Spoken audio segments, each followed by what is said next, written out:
Welcome back to the channel. Today we're going to be making gingerbread. The hat's on, hands are washed. Let's do some cooking. This one's a real easy recipe to do. What you're going to need is you're going to need your tin. We showed you that in the last video, so if you haven't seen that one yet, flick back and watch that one. Easy to line. You're going to need flour, butter, golden syrup, dark brown sugar, cinnamon, ginger, bicarbonate of soda and 1 egg and some lukewarm water. Saucepan, we've got 19 ounces of golden syrup, and then with that we're going to put in 12 ounces of butter. I've already sort of diced that up, so it doesn't need to be precise, but just helps it sort of mount a bit quicker. And then with that we're going to just pop that on the stove on a low heat, medium to low heat, and just let that melt. Make sure you sieve your flour. So we've got a pound of flour just plain in there. What we're going to add to that is our ginger and our cinnamon. Just make sure all that sieves through. In that goes 5 ounces of dark brown sugar.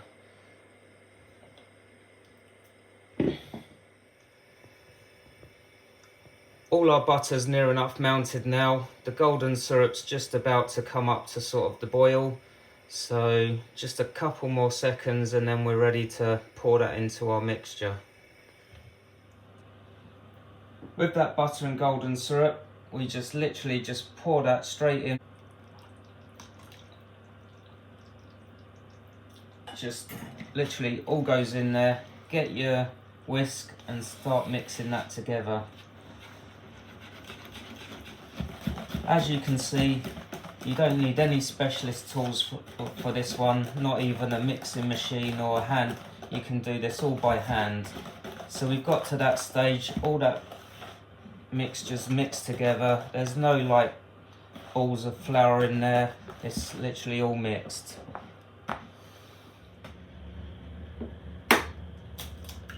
Get your 1 egg and then pour that in. And just literally mix that into the mixture as well. And then next we're going to go with the bicarbonate of soda and water. With your lukewarm water, you want to pour in your bicarbonate of soda. What I will say about this stuff is make sure it's in date. You don't want one sitting in the back of the cupboard like your granny's tin of beans. So make sure you check the date on it and get a fresh lot if you need to. So bicarbonate in there, get your whisk out of there, just make sure that's all mixed around and dissolves. Don't do what some people do, pour it straight in and all your bicarbonate soda's stuck in the bottom there, because your cake won't rise then. And don't do what some people have done, and that is put too much bicarb in thinking it will help it rise. It just cause you a lava fountain in the oven. So pour that in there and then literally slowly mix that in. Don't go crazy, it'll just all splash out and you'll be cleaning up your kitchen all night long. Just give it gentle to start with, and then as that goes in there, it'll all combine. And you might think this is a little bit runny, but that's how it is, as you can see. I'm telling you not to splash it all around, and I'm doing that.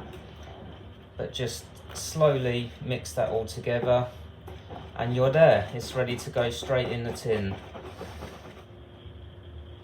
Once we've got to this stage, you can see it's all combined. It's ready to do what Del Boy does in Only Fools and All Season, give it the old Pour Mont Blanc, Rodney. And then pour that in. You want to get that up to about just halfway. As you can see, this mixture will easily do 2 of these tins. And if you want, you can pour that in just a normal square tin or cupcakes, whatever you want. But that's made you quite a lot of cake, so halfway up, straight in the oven, 160.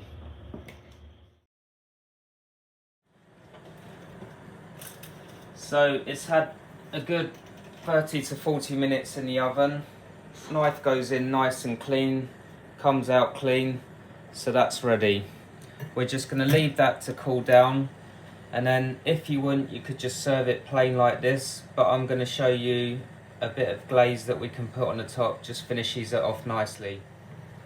I've had that cool in for a couple of minutes. As you can see with that paper, it just lifts out nicely. I always think take the cake out of the tin as soon as possible, let it cool down naturally. Otherwise, if you leave it in the tin, I find they sweat a bit. Just to finish this gingerbread ginger cake off, I always like to get some stem ginger. You can find this in the supermarkets, it's quite easily available now. And I just literally rough dice that up. Doesn't have to be precise, it's just going on the top. You've all made a simple icing when you were like a kid. Just icing sugar, boil the kettle, and then we just pour in a little bit of boiling water. Same as when you made those fairy cakes. Just mix that in until you get sort of like a nice runny, but not, you know, not too runny consistency. And then with that, we're going to put the ginger in.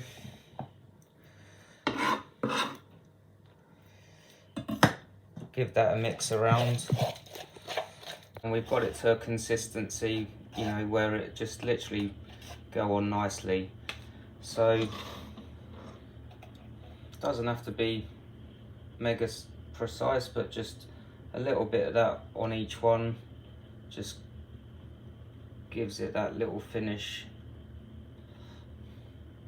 and does add to that flavour.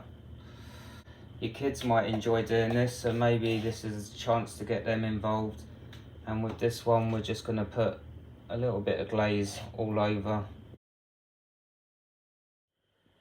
There you have it, gingerbread, ginger loaf, whatever you want to call it. As you can see, I've just cut that when it's come almost out of the oven and it's, you know, moist. This is a lovely recipe, you've got to give it a go.